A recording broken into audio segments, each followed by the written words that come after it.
കടുത്ത സമ്മർദ്ദങ്ങൾക്കിടെ ചേർന്ന ഇടതുമുന്നണി യോഗവും തീരുമാനിച്ചത് എഡിജിപി എം.ആർ. അജിത് കുമാറിനെ കൈവിടേണ്ട എന്ന് തന്നെ.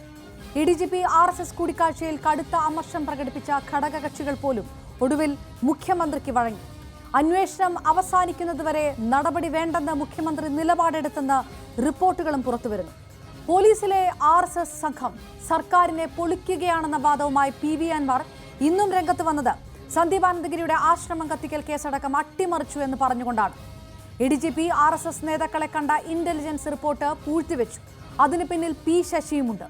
വിശ്വസ്തർ മുഖ്യമന്ത്രിയെ ചതിച്ചെന്നും PV അൻവർ ആഞ്ഞടിക്കുമ്പോൾ അതിനുപോലും മറുപടിയില്ലാതെ അവസാനിച്ചു ഇടതുമുന്നണി യോഗം. സർക്കാരിനെ പൊളിക്കാൻ പോലീസിൽ ഗൂഢശക്തികളുണ്ടോ? ഉണ്ടെങ്കിൽ അവരെ രക്ഷിക്കുന്നത് ആരാണ്?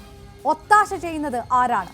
ഇതിനൊന്നും സർക്കാരിനോ മുഖ്യമന്ത്രിക്കോ മറുപടിയില്ലാത്തത് എന്തുകൊണ്ടാണ്?